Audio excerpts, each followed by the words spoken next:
युद्ध कहीं भी हो, किसी भी देश में हो, दुनिया का किसी भी देश में हो, युद्ध हमेशा विनाशकारी होता है। खास करके युद्ध का प्रभाव उस देश पे ज़्यादा पड़ता है जिस देश से सामरिक महत्व जुड़ा हुआ हो। जिस देश के साथ सामरिक महत्व जुड़ा हुआ है उस देश पे और ज़्यादा प्रभाव पड़ता है इस युद्ध का। अमेरिका, इजराइल, ईरान के बीच युद्ध हो रहा है।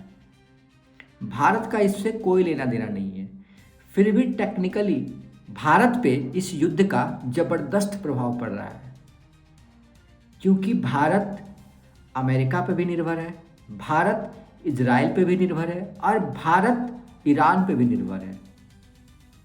इससे यही साबित होता है कि युद्ध हमेशा विनाशकारी होता है।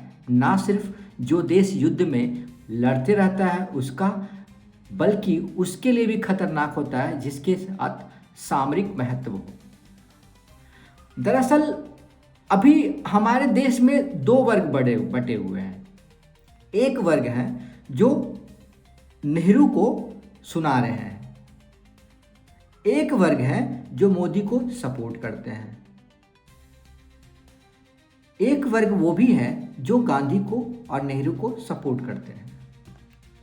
कहने का तात्पर्य यह है कि लोग ये नहीं समझ पाते हैं कि भारत की उतनी कभी हैसियत रही ही नहीं जितना भारत के लोग एक्सपेक्टेशन रखते हैं भारत से।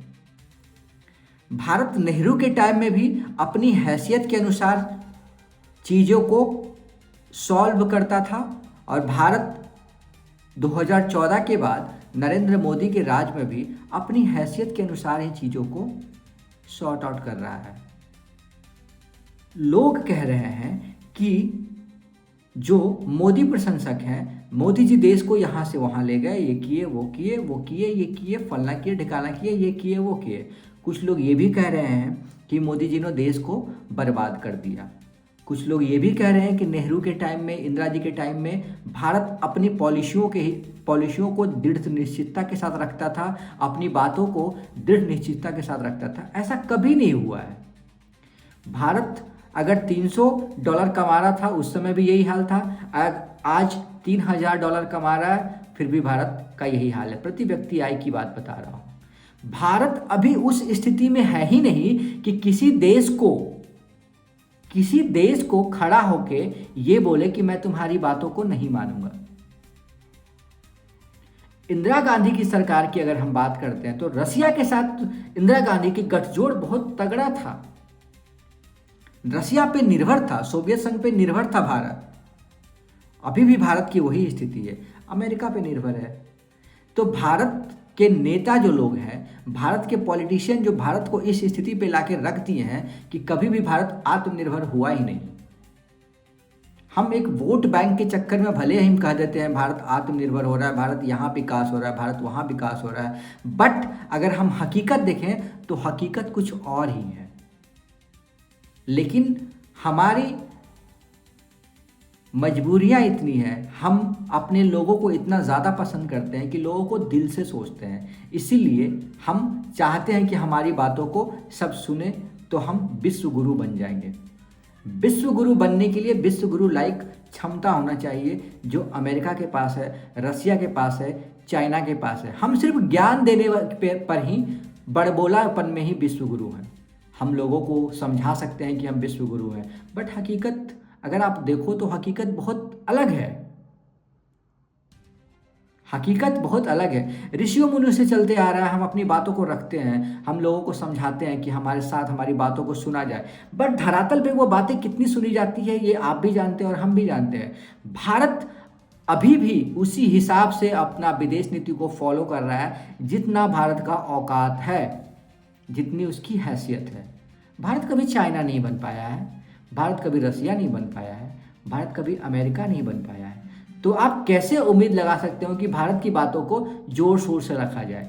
कुछ लोग, कुछ वर्ग ये भी हैं जो कह रहे हैं कि ईरान को खुल के कभी सपोर्ट नहीं किया, जबकि हमारा बहुत पुराना दोस्त था, जिसके कारण अभी तेल संकट परेशानी उठाना पड़ रहा है। दरअसल भारत की मजबूरियां ये है कि ना भारत अमेरिका के विरोध में जा सकता है, ना ईरान के विरोध में जा सकता है, ना इजराइल के विरोध में जा सकता है, क्योंकि खाड़ी देशों में करीब 1 करोड़ के आसपास लोग रहते हैं। अब आप इससे अंदाज़ा लगा सकते हो कि भारत का कितना वहाँ से पैसे आते हैं, भारत का कितना वहाँ से रोजगार चलता है, कितना विदेशी खजाना जो भारत का है वो बढ़ता है। तो भारत कैसे किसी के खिलाफ जा सकता है? दरअसल हमारी आज़ादी तो 1947 में हुई थी अंग्रेज़ों से, बट नेताओं से हमारी आज़ादी नहीं हुई है। हम आज भी वही हैं जो पहले थे, और हम आने वाले टाइम में पता नहीं कितने सालों तक हम वैसे ही रहेंगे, क्योंकि यहाँ की जो जनता है ना, वो जनता विकास चाहती ही नहीं है। मैंने फिर बोला ना, हम दिल से सोचते हैं, दिल से। जो कभी दिल से सोचेगा वो कभी आगे बढ़ेगा ही नहीं। उस देश के जो भावनात्मक लोग होते हैं ना, जो दिल से सोचते हैं, उनको हमेशा मूर्ख बना के काम चलाया जाता है। पॉलिटिशियन यही बराबर करते आ रहे हैं। हम पे अंग्रेज़ों ने शासन क्यों किया? क्योंकि हमने उन्हें अपने घर में पनाह दिया। हम पे नेता शासन क्यों कर रहे हैं? क्योंकि हम उन्हें दिल में रखते हैं। लेकिन कभी आपने ये सोचा है कि ये दिल में रखने लायक है?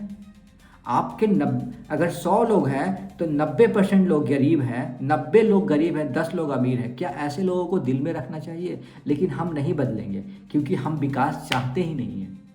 हम चाहते ही नहीं है कि हमारे बच्चे बढ़े, हमारे बच्चे पढ़े लिखे, हमारे लोग आगे बढ़े। ये हम चाहते ही नहीं है, हमारे वो ब्लड में ही नहीं है। ये हकीकत है। मैंने बोला ना, पहले हम अंग्रेज़ से गुलाम थे, अब हम नेताओं के बस सत्ता ये हुआ है कि हम अंग्रेज़ से शिफ्ट करके नेताओं पे शिफ्ट हो गए हैं। यही हमारी आज़ादी है और यही हमारी हकीकत है, और आने वाले पता नहीं कितने सालों तक यही हमारी हकीकत रहेगी। आप इसे एक्सेप्ट करो ना करो, बट यही हमारी हकीकत है। कभी मोदी जी को हम पसंद करेंगे, कभी हम अमित शाह को पसंद करेंगे, कभी हम योगी जी को पसंद करेंगे, कभी कोई वर्ग राहुल गांधी को पसंद करेगा, कोई वर्ग प्रियंका गांधी को पसंद करेगा। आने वाले टाइम में कोई हो सकता है ममता बनर्जी को पसंद करेगा। जिस दिन हम पसंद नापसंद की चीज़ों को छोड़ के हम देश के लिए बातें करना शुरू करेंगे, अपने भविष्य, अपने परिवार के लिए बातें करना शुरू करेंगे, उस दिन इस देश का विकास होगा, वरना इस देश का यही सहेगा। ये हकीकत है, ये हकीकत है, ये हकीकत है। हम पाकिस्तान से लड़ने की बातें करते हैं, हम बांग्लादेश से लड़ने की बात करते हैं, हम चाइना से लड़ने की बातें क्यों नहीं करते हैं? चाइना हमारा बॉर्डर पर आता है, हम क्यों नहीं लड़ने की बातें करते हैं? क्योंकि हमारी हैसियत नहीं है। हमारी हैसियत पाकिस्तान को धमकाने की है, हमारी हैसियत बांग्लादेश, नेपाल, इसको धमकाने की है। अगर बांग्लादेश भी अपनी आंखें खड़ा कर दे ना, नेपाल भी आंखें खड़ा कर दे, तो हो सकता है हम वहाँ से भी पीछे हट जाएं, क्योंकि हम युद्ध डिज़र्व नहीं कर सकते हैं। उसको जो रॉफिकेशन होता है, उसके जो बर्बादी होता है, उसको हम डिज़र्व नहीं कर सकते हैं। वरना जो भी थोड़ी बहुत स्थिति सही है, हम और पीछे चले जाएंगे। ये हकीकत है हमारे देश की। लोग बोलते हैं ना, पाकिस्तान के सामने तो बड़ा चिल्लाते हो, चाइना के सामने क्यों नहीं चिल्लाते हो? क्योंकि हम नहीं झेल सकते हैं उस चीज़ को। ये हकीकत है, ये हकीकत है।